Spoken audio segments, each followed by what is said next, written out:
Assalamualaikum warahmatullahi wabarakatuh.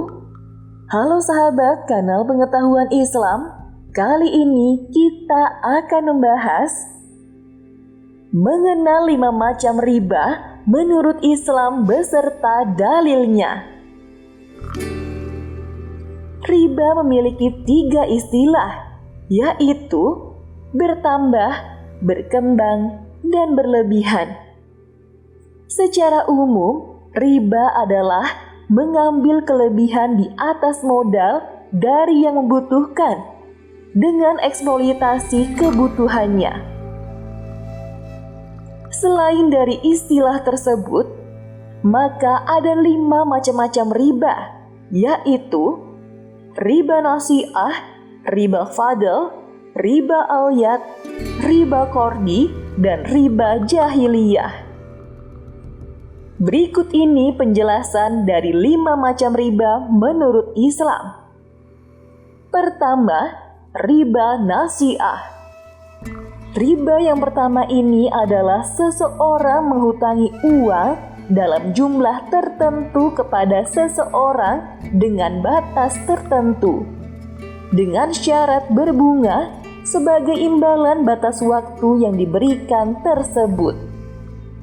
Misalnya, seseorang yang berhutang 1.000 yang mesti dibayar dalam jangka waktu yang telah ditetapkan tetapi tidak terbayar olehnya pada waktu itu, maka bertambah besarlah jumlah hutangnya.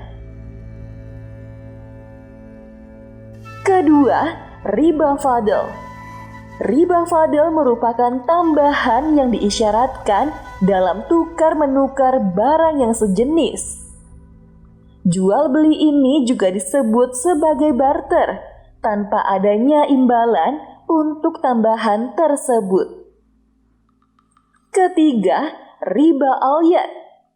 Riba alyat adalah riba dalam jual beli atau yang terjadi dalam penukaran. Penukaran tersebut terjadi tanpa adanya kelebihan. Namun, salah satu pihak yang terlibat meninggalkan akad sebelum terjadi penyerahan barang atau harga. Keempat, riba qardi. Riba ini adalah riba dalam utang piutang, yaitu dengan mengambil manfaat atau tingkat kelebihan tertentu yang diisyaratkan kepada penerima utang atau muqtarid. Terakhir, yang kelima, riba jahiliyah. Riba jahiliyah yaitu penambahan utang lebih dari nilai pokok dalam utang piutang, karena penerima utang tidak mampu membayar utangnya secara tepat waktu. Itulah tadi penjelasan 5 macam riba menurut Islam. Anjuran menghindari riba merupakan salah satu perintah Allah SWT. Maka dari itu, hukum tentang riba terdapat dalam Al-Quran. Berikut ini dalil-dalil hukum riba. Pertama, pada Quran surah Al-Baqarah ayat 276 yang artinya Allah SWT memusnahkan riba dan menyuburkan sedekah. Dan Allah SWT tidak menyukai setiap orang yang tetap dalam kekafiran dan selalu berbuat dosa.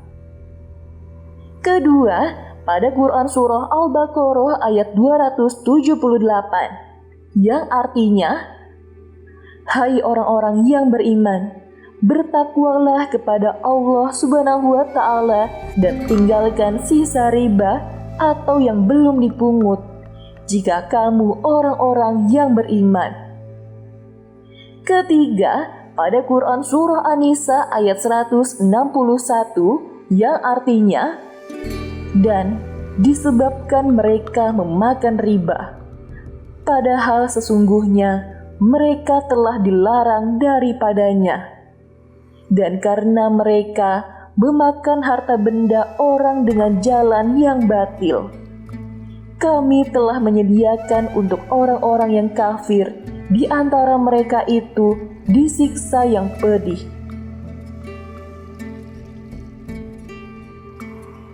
Selanjutnya, pengertian riba menurut Quran Surah Al-Baqarah ayat 275. Riba adalah perbuatan yang diharamkan dalam Islam.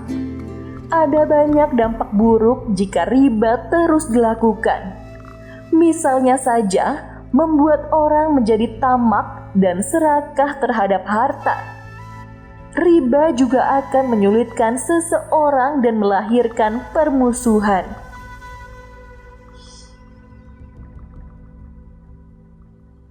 Pada Quran Surah Al-Baqarah ayat 275 yang artinya, orang-orang yang makan atau mengambil riba tidak dapat berdiri melainkan seperti berdirinya orang yang kemasukan syaiton lantaran atau tekanan penyakit gila.